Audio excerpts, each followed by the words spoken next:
하나님 마음을 시원하게 라는 제목으로 말씀 전하도록 하겠습니다.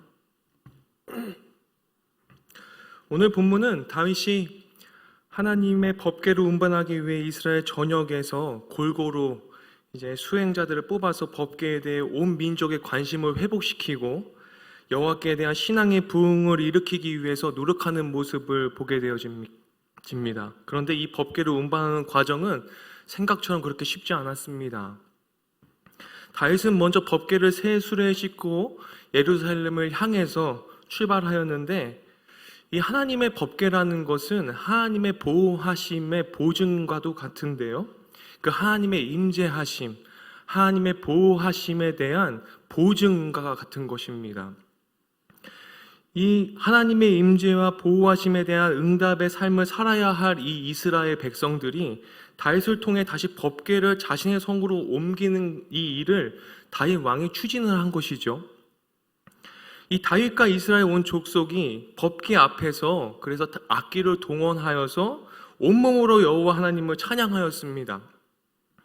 그 하나님의 임재 앞에서 우리가 할 수 있는 일은 우리의 모든 힘을 다하여서, 온 마음을 다하여서 주님을 찬양하는 일인데, 우리가 하나님의 임재를 느낄 때 하나님을 찬양할 수가 있게 되는 것입니다. 다윗과 이스라엘 온 족속이 했던 것처럼 거룩하신 하나님의 임재 앞에서 할 수 있는 일이 우리에게는 무엇이겠습니까? 찬양 외에는 달리 할 것이 없습니다. 하나님의 임재가 느껴지면 우리는 그 할렐루야를 외칠 수밖에 없고 찬양을 할 수밖에 없다라는 것이죠. 지금 현재 우리가 하나님을 찬양하는 자리에 있지 않다면 하나님께서 온 우주 만물을 충만하게 임재하고 계심을 기억하지 못하는 삶을 살고 있다는 증거가 되기도 하는 것입니다. 우리는 자기중심적인 사고와 행동 속에 갇혀 있을 때 하나님을 찬양하기가 굉장히 많이 힘들게 되어집니다. 그런데 하나님을 의식하고 내가 하나님의 임재 안에 있고 그 주께 속해 있는 자녀로서 우리가 있다면 우리는 하나님을 찬양할 수밖에 없게 되어지는 것이죠. 우리가 매일 하루로 살아가면서 해야 할 일은 우리의 생과사를 주관하시는 하나님의 임재를 매 순간 느끼며 찬양하는 일이겠습니다. 우리는 살아가면서 하나님의 마음을 시원케 해드리는 삶을 살아야 하는데요, 그 방법이 무엇입니까? 주님을 찬양하며 예배하는 것입니다. 근데 이 예배하는 것, 우리가 찬양하는 것, 이것에 대해서 우리가 좀 더 깊이 좀 알아가는 시간을 갖고자 합니다. 우리가 노래하는 이유, 우리가 지음받은 이유가 주님을 찬양하기 위해서라는 거 여러분 너무나 잘 알고 계시잖아요. 시편 148편 2절 말씀을 함께 보겠는데요, 함께 다 같이 읽겠습니다. 그의 모든 천사여 찬양하며 모든 군대여 그를 찬양할지어다 라고 하셨고, 무생물에게는 3절에 이어서요 함께 보겠습니다.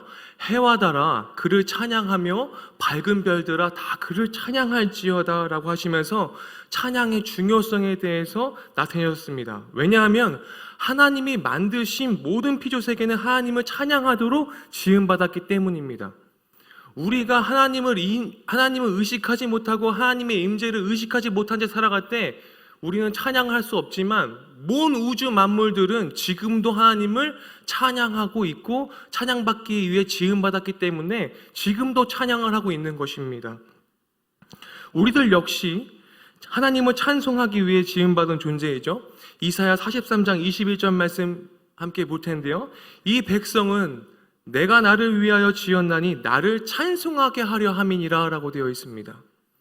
이처럼 하늘의 천사들도 해와 달과 별들도 하나님이 지으신 모든 세계, 그리고 우리들도 하나님께 찬양하기 위해 지음받았으며 마땅히 찬양해야 하는 자들이라는 것이죠. 그토록 찬양은 우리에게 너무나 중요합니다. 시편 148편 13절 말씀에는요 이렇게 되어 있어요. 함께 읽을까요? 여호와의 이름을 찬양할지어다. 그의 이름이 홀로 높으시며 그의 영광이 땅과 하늘 위에 뛰어나심이로다. 우리는 그 이름으로 구원을 받았고 그 이름으로 힘입어서 나아가는 존재들입니다. 여기서 그 이름이 누구입니까? 우리 주 예수 그리스도 되십니다. 하나님의 마음을 시원하게 만드는 예배를 드리기 위해서 반드시 우리가 기억해야 할 원칙은 불신도 기복도 아니고 무엇입니까? 기쁨입니다. 기쁨의 예배가 예배의 가장 기억해야 할 원칙입니다. 그래서 오늘 본문 이 12절 말씀을 다 같이 읽어보면요, 어떤 사람이 다윗 왕에게 아뢰어 이르되 여호와께서 하나님의 괴로 말미암아 오베데돔의 집과 그의 모든 소유에 복을 주셨다 한지라 다윗이 가서 하나님의 괴를 기쁨으로 메고 오베데돔의 집에서 다윗성으로 올라갈세라고 되어 있습니다. 우사가 죽임을 당한 후에요, 언약궤를 예루살렘으로 옮기는 일이 잠시 보류가 되지요. 근데 잠시 보류가 된 것이라기보다 어떻습니까? 다윗 왕은요, 거의 포기했다라고 보는 것이 맞을 것입니다. 포기했어요. 다윗은 앞이 캄캄해집니다, 사실. 하나님과 어떻게 교제하면서 나아가야 하지? 모든 것이 불확실해지고 어떻게 이 궤를 옮길 생각을, 작전을 잘 짜서 했는데 이것이 실패하게 되자 굉장히 마음이 힘들었을 거예요. 분명 받아주실 것이라고 확신했던 예배가 거절당하게 되고 이 사건으로 인해서 사망자까지 발생했습니다. 왕으로서 수치스러운 일이 되었고 큰 책임을 묻지 않을 수 없는 이 상황 속에서 다윗은 갑자기 무능력하게 느껴지고 모든 것들이 무기력하게 자기에게 와서 주저앉고 있는 이 순간 가운데에 그렇게 3개월이 흘러가게 됩니다. 근데 오늘 본문 방금 12절을 읽었던 것처럼요, 그런 다윗의 심장에 갑자기 예배에 불붙는 마음이 다시 일어나게 되더라는 것입니다. 왜 이 열정이 일어나게 됩니까? 그것은 하나님의 괴로 인해서 오베데돔의 집에 복을 받았다는 소식, 이거 하나 때문이었습니다. 이 소식이 무엇이길래 이 상처받은 다윗의 심장에 다시 이 궤를, 하나님의 법궤를 옮길 생각을 가지게 되고 다시 불붙는 열정이 일어나게 되었을까요? 이 소문 덕분에 좋으신 하나님을 간접적으로 목격할 수 있었기 때문입니다.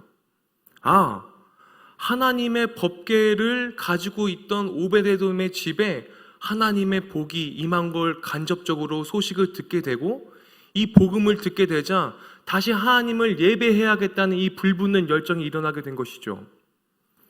다윗은 이 충격적인 소문 때문에 잠시 잊고 있었던 하나님의 선하심과 신실하심과 인자하심과 자비로우심에 대해서 다시 기억하게 됩니다. 우리가 하나님을 의식하지 못하고 하나님을 기억하지 못하는 순간 우리는 찬양할 수 없지만 우리가 매 삶 속에서 하나님을 기억하고 의식한다면 아까 시편 148편의 말씀처럼 우리는 하나님을 찬양할 수밖에 없다라니까요. 그래서 이 문득 들려온 이 그 소문 때문에 조금씩 꿈틀거리며 살아나기 시작하면서 하나님의 인격이 잘못된 것이 아니라 자신이 잘못했다는 사실에 초점을 맞추기 시작합니다. 우리 삶에 예기치 못한 상황이 펼쳐지게 되면 즉각적으로 드는 생각이 어떤 생각입니까? 하나님, 왜 이렇게 하셨습니까? 라는 질문입니다. 내가 무엇을 잘못했을까요? 라는 것은 둘째 문제이고요. 하나님, 왜 이렇게 하셨어요 도대체? 라는 질문을 먼저 하게 돼요. 즉 고통과 아픔, 눈물과 예상치 못한 사고와 질병, 죽음을 맞이하게 되면 사람 안에 즉각적으로 드는 생각이 뭐예요? 하나님, 내가 뭘 그렇게 잘못했기에 저한테 이런 시련을 주시는 거예요 도대체요? 라고 원망이 생겨나게 되죠. 그런데 참 희한한 것은 하나님께서 그런 우리에게 때로 이런 음성으로 다가오신다는 거예요. 하나님이 옆집은 잘 되게 하신다. 저 사람은 믿음 생활도 하는 사람도 아닌데 왜 이렇게 잘 먹고 잘 살지? 라는 하나님과 신뢰를 무너뜨리는 마음이 생겨나더라는 것입니다. 그리고 하나님께 신앙생활을 하는 사람들을 보면서 똑같이 예배하고 똑같이 믿음 생활하고 똑같이 신앙생활 하는데 나는 고난을 받고 옆집 사람은 복을 받고 잘 되는 것을 보게 돼요. 그러면 우리가 어떻게 해야 될까요? 배 아파해야 할까요? 하나님께서 우리에게 각기 다른 모습으로 소명을 주시는 부르심의 음성에 우리는 집중해야 합니다. 다윗에게도 회개와 돌이킬 수 있는 기회를 허락해 주시는 음성이 아니었을까 생각합니다. 오베데돔의 집에 복이 임했다는 소식. 옆집은 잘 되네? 이게 아니라 회개해야 할 순간으로 삼았더라는 것입니다. 언약궤를 다시 예루살렘으로 옮겨올 때 이전과는 전혀 다른 태도가 나타나게 됩니다. 모든 절차를 진행하는 이 순간 가운데에 다윗이 깨닫게 됩니다. 하나님께서 다윗에게 다시 기회를 주시지요. 다윗은 서기관들을 불러서 옛날엔 어떻게 했는지 읽어보게 하였을 것이고 깨달아서 알게 되었을 것입니다. 아, 저것이 잘못되었구나. 내가 언약궤를 수레에 실었구나. 수레에 실어서 옮기면 안 되는 건데. 그리고 레위인들의 어깨에 메어 성경이 말씀한 대로 언약궤를 이동하기 시작하더라는 것입니다. 하나님의 인격이 이상하여 그런 일이 일어난 것이 아니라 문제는 나에게 있었구나라는 것을 생각하게 되는 시점이 바로 이 시점이었습니다. 뒤집어 말하면 오벳에돔의 집이 복을 받는 것을 통해서 하나님은 여전히 자기를 찾는 자들에게 상 주시는 이심을 기억해낸 것입니다. 우리는 우리에게 신실하게 역사하시는 하나님을 매번 잊어버릴 때가 너무나 많은데 그 하나님을 매일매일 기억하는 여러분들이 되시길 소망합니다. 예배 가운데 나아가는 사람은 하나님을 향한 분명한 확신을 가지고 있어야 해요. 먼저는 하나님이 계신 것을 믿는 믿음입니다. 사랑하는 성도 여러분, 지금 이곳에 주님께서 임재하고 계시고 주님이 지금 이곳에 함께 하심을 믿으십니까? 전 믿습니다. 예배의 가장 우선적인 토대는 하나님을 인식하고 인정하는 것입니다. 여호와를 인정하는 것이 매우 이 예배 가운데 중요합니다.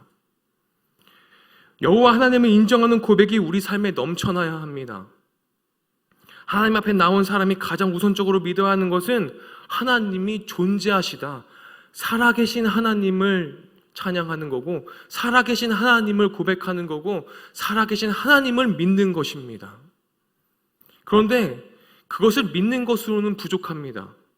히브리서 기자는 하나님이 계신 것과 동일하게 또 한 가지를 믿어야 한다고 우리들에게 가르쳐 주었습니다. 우리가 지난 새벽 예배 동안 히브리서 말씀을 쭉 보았잖아요. 우리 히브리서 11장 6절 말씀 함께 볼까요? 다 같이 함께 읽겠습니다. 믿음이 없이는 하나님을 기쁘시게 하지 못하나니 하나님께 나아가는 자는 반드시 그가 계신 것과 또한 그가 자기를 찾는 자들에게 상 주시는 이심을 믿어야 할지니라. 여러분, 살아계신 하나님을 믿는 것과 뭘 더 또 믿어야 한다고 얘기합니까? 하나님을 찾는 자들에게 상 주시는 이심을 믿어야 한다라고 동일하게 말씀하고 계세요. 하나님이 상 주시는 이심을 믿는 것. 많은 이들이 특히 뭔가를 준비하는 사람들, 대입을 준비하거나 취준생들, 이 말씀 참 많이 좋아합니다. 하지만 여기서 이 말씀에 대해 우리들의 이해를 조금 교정하기를 원합니다. 이 문장에서 주된 관심사는 하나님이 주시는 상이 아니라 주시는 분에게 있다라는 것입니다. 상 그 자체가 아니라 나에게 상 주시는 하나님의 공의로우심을 바라보라는 것입니다. 상 주시는 이를 믿으라는 거예요. 그런데 우리는 상을 주시는 하나님을 바라보지 못하고 뭐에 집중하기 마련입니까? 상에 집중하기 마련입니다. 복을 주시는 주님을 집중하기보다 복에 집중할 때가 너무나 많습니다. 복 자체가 아니라 나에게 복 주시려는 하나님의 선하심을 바라보아야 하는데 우리는 복만 집중합니다. 이것은 하나님의 마음을 시원케 하는 예배가 결코 아닌 것입니다. 다윗이 깨달은 것이 바로 이것이 아니었을까 생각이 됩니다. 다윗은 오벳에돔이 복받는 것을 보고 무슨 생각을 했겠습니까? 왜 저 집만 잘 되지? 가 아니라 하나님은 나쁜 분이 아니시구나. 그분은 선하시고 풍요로운 분이시고 그 하나님은 채우시는 분이시고 하나님은 복을 주시는 분이시구나. 그러면 내가 뭔가 잘못했구나. 내가 잘못했구나. 이것이 절실히 깨달아지면 그 깨달음은 반드시 우리로 하여금 하나님을 사랑하는 자리, 하나님을 자랑하는 자리, 하나님을 찬양하는 자리로 옮겨지게 됩니다. 내가 하나님 앞에 온전한 예배자로 나아가게 하는 원동력은 더 이상 하나님으로부터 오는 복이 아니라 나에게 복 주시는 주님을 바라보게 되기 시작합니다. 이제는 하나님으로 인한 기쁨으로 나아갈 수 있게 됩니다. 자원하는 심령으로 주님을 예배하는 자리를 찾게 되더라는 것입니다. 하나님 앞에서 우리는 자발성이 매우 중요합니다. 예배를 올 때 우리가 자원하는 마음으로 오는 것인지, 아니면 저 사람이 예배도 잘하고 기도도 잘하고 뭐 신앙생활을 열심히 하니까 잘 되는 것처럼 보여갖고 오는 것인지 한번 생각해 볼 필요가 있더라는 것입니다. 우리가 예배를 오는 발걸음이 기쁘십니까? 아멘. 지금 나는 어떤 모습으로 주님 앞에 예배드리고 있습니까? 주님께 예배드림이 기대하지 않은지 이미 오래되지는 않았습니까? 혹은 너무 많은 기대 속에 복주기만을 바라고 있지는 않습니까? 하나님만으로 인해 기쁘게 예배드릴 수 있기를 기대하며 기도하는 예배자들이 되시기를 소망합니다. 우리 하나님께서 감정과 성품과 인격과 기준이 불안정한 분이 아니시고 영원토록 변함없으시고 우리를 변치 않는 마음으로 사랑해 주고 계시고 우리의 길을 바른 길로 인도하시는 분이시라는 것을 여러분 신뢰하고 계십니까? 그러면 우리들에게 기쁨의 예배가 필요합니다. 우리가 그것들을 확실히 깨달아 알게 될 때 우리는 기쁨으로 나아갈 수 있을 수밖에 없겠지요. 그래서 하나님의 마음에 맞는 예배, 그 마음에 맞는 예배의 원칙은 불신도 기복도 아닌 기쁨의 헌신인 것입니다. 그래서 다윗은 오베데돔의 집에서 그 궤를 가지고 어떻게 합니까? 기쁨으로 올라갑니다. 하나님을 기대하지 않는 마음의 예배는 본질에 어긋납니다. 하나님의 복만을 구하는 기복도 예배의 본질에 어긋납니다. 우리는 복이 아니라 그 복을 주시는 하나님을 바라봐야 하고 하나님이 상 주신 이심을 믿어야 한다는 것에 상을 받기 위한 예배가 아니라 하나님께서 상 주시는 이심을 바라보는 여러분들이 되기를, 그 우리를 상 주시는 그 하나님을 바라보며 예배하는 여러분들이 되기를 소망합니다. 하나님은 신실하신 분, 공의로우신 하나님, 선하신 하나님, 자비와 긍휼이 풍성하신 좋으신 하나님, 그 하나님을 바라볼 때마다 하나님이 너무 좋고 사랑한다고 고백할 수밖에 없는 그런 예배를 여러분들이 드리시길 소망합니다. 이때 우리가 하나님께 나아갈 수 있는 특권 자체가 나에게 기쁨이 됩니다. 법궤가 이동하기 시작할 때 다윗은 지난번 자신의 잘못에 대한 속죄와 하나님의 복에 대한 감사의 제사를 먼저 하나님께 드렸습니다. 13절 말씀 함께 볼까요? 13절 말씀 다 같이 읽겠습니다. 여호와의 궤를 맨 사람들이 6걸음을 가매 다윗이 소와 살찐 송아지로 제사를 드리고 다윗이 기쁨으로 예배를 드리지요. 그리고 다윗은 온 힘을 다하여 춤을 추며 찬양하며 예배하였습니다. 14절 말씀이 이렇게 되어 있죠. 다윗이 여호와 앞에서 힘을 다하여 춤을 추는데 그때 다윗이 배 에봇을 입었더라. 옷이 벗겨지는지도 모르고 기뻐서 춤을 추며 찬양했어요. 15절 말씀도 우리가 다 함께 읽어볼까요? 15절 말씀인데요, 다윗과 온 이스라엘 족속의 즐거이 환호하며 나팔을 불고 여호와의 궤를 메어오니라. 너무나 기쁜 예배가 펼쳐지고 있습니다. 이 모든 일을 추진하던 다윗의 시선이 오로지 하나님께 초점이 맞추어져 있었습니다. 주변 사람을 의식하지 않았고 왕의 신분을 의식하지 않았습니다. 그러나 등장인물 가운데 또 한 사람, 하나님의 시각이 아닌 사람의 시각을 살았던 사람이 바로 나오는데 누구입니까? 다윗의 아내 미갈입니다. 다윗과는 전혀 다른 모습의 사람이 등장하죠. 법궤가 다윗성으로 들어오는 모습을 창문으로 내려보다가 입고 있던 베옷이 흘러내리는 줄도 모르고 기뻐 춤추며 하나님을 찬양한 남편 다윗을 미갈이 보게 됩니다.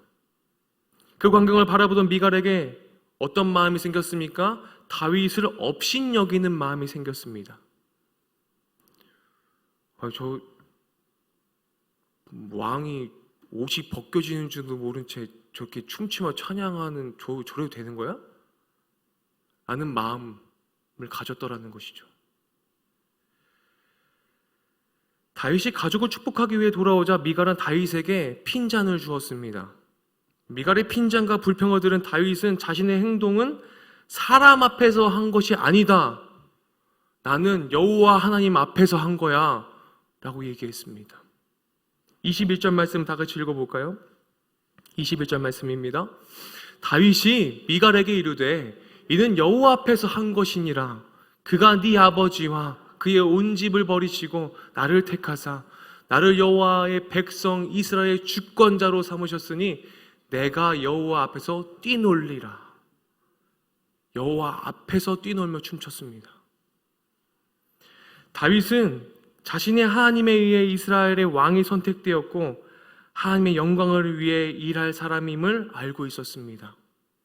그러하기에 자신을 이스라엘의 주권자로 삼으신 하나님 앞에서 뛰놀겠다고 미갈에게 고백한 것입니다. 여러분, 주님 앞에서 뛰놀면서 찬양하시길 바랍니다. 남편 다윗을 비난하며 교만한 언행을 멈추지 않았던 미갈은 죽는 날까지 자식이 없는 상태로 생을 마치게 되었습니다. 일평생 하나님만 의식하며 살았던 다윗은 하나님의 시선을 일평생 받으며 살았습니다. 그런데 하나님이 아닌 자신의 판단에 시선을 두고 살았던 미갈은 하나님의 시선을 받지 못한 채 삶을 살게 되는 것을 우리가 볼 수 있습니다. 여러분, 우리가 하나님을 의식하고 하나님을 바라보며 하나님을 찬양하며 뛰놀며 주와 여호와 앞에서 나아갈 때 주님의 시선은 우리들에게 머물러 있는 것을 보게 됩니다. 우리가 하나님을 의식하고 살아가는 만큼 하나님께서 우리를 의식해 주실 것입니다. 하나님의 시선을 온전히 받으며 살아가기 위해 오늘 하루 우리의 시선을 온전히 하나님께 고정시키시는 여러분들이 되시기를 간절히 원합니다. 사랑하는 성도 여러분, 다윗은 하나님께서 자신의 인생을 어떻게 인도해 오셨으며 앞으로도 인도해 가실 것을 잘 알고 있었기에 다윗은 하나님만 의식했습니다. 하나님께서 허락하신 일로 인해 주변을 의식하지 않고 기뻐했던 경험이 있으십니까?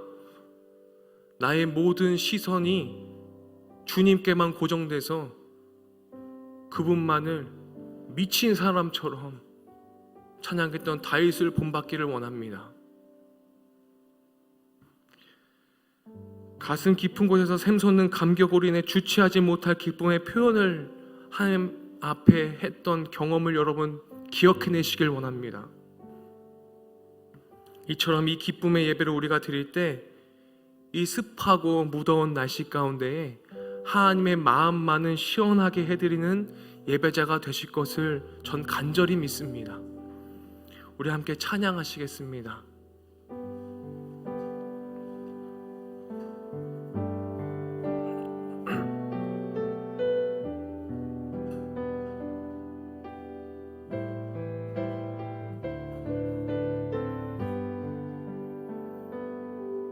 내 손을 주께 높이 듭니다.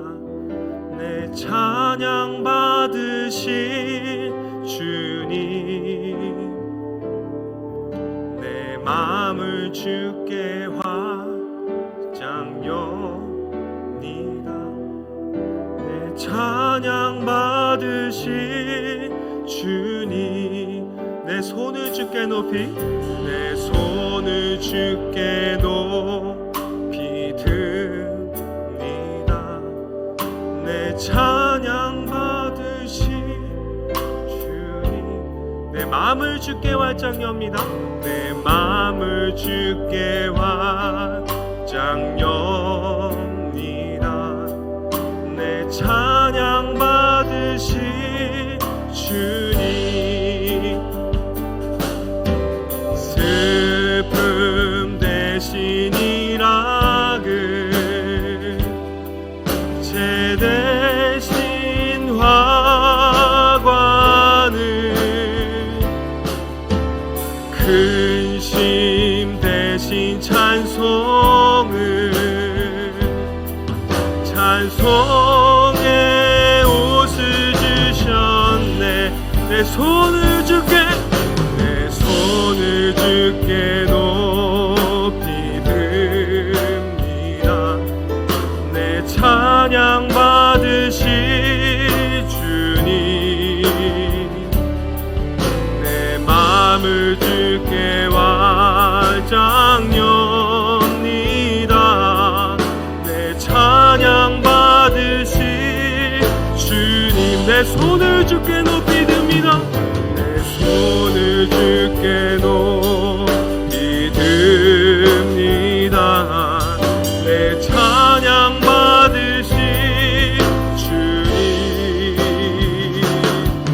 내 마음을 주께 완장 엽니다. 내 찬양 받으시 주님, 슬픔 대신이라 제 대신 화관을, 근심 대신 찬송의 옷을 주셨네. 랄랄라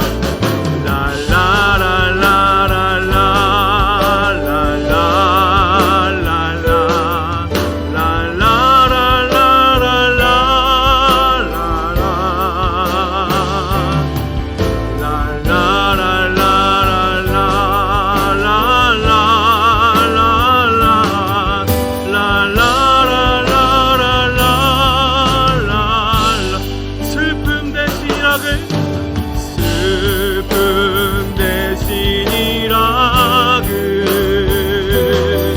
제 대신 화관을, 근심 대신 찬송의 옷을 주셨네. 우리 시간 함께 기도하며 나아가겠습니다. 주님께서 우리에게 찬송의 옷을 주셨습니다. 모든 것들을 어떤 시선도 다 생각하지 아니하고 여호와 앞에서 찬양했던 다윗처럼 우리가 하나님의 마음을 시원케 하는 예배를 드리길 원한다고 결단하는 기도를 우리가 드리길 원합니다.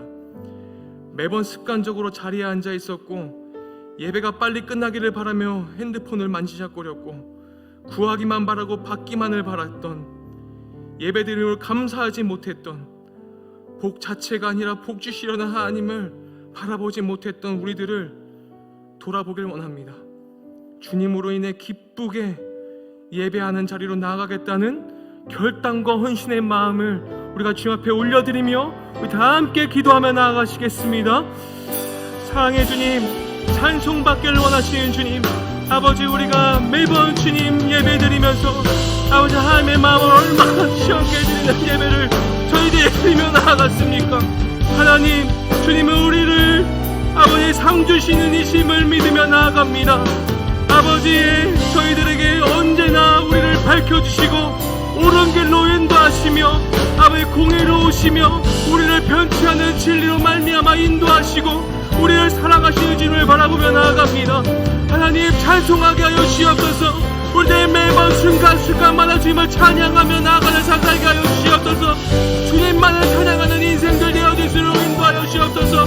우리가 하나님 주님을 찬양하기 위하여 지음받았음을 잃어버리지 않고 아버지 주님을 매번 기억하며 나아갈 수 있는 그런 믿음의 공동체들 될 수 있도록 주님 인도하시며 그러한 예배 공동체 될 수 있도록 아버지 창조기를 붙잡아 주시고 인도하여 주시고 이끌어 주시옵소서. 주님 인도하여 주시길 원합니다. 주님 도와주시옵소서. 하나님, 그동안 드렸던 예배들을 돌아봅니다. 매번 주님 견디기식으로 예배했던 우리들의 마음을 돌아봅니다. 구하기만 하고 받기만을 바랬던 예배들을 돌아봅니다. 예배 드림에 감사하지 못했던 마음들을 돌아봅니다. 상 자체가 아니라 상을 주시는 하나님을 바라보지 못했던 우리들을 돌아봅니다. 주님으로 인해 기쁘게 예배하게 하여 주시옵소서. 그 기쁨의 헌신 속에 나아가게 하여 주시옵소서. 그리하여 하나님 마음 시원하게 하는 예배자 되게 하여 주시옵소서. 예수 그리스도의 이름으로 기도드렸습니다. 아멘.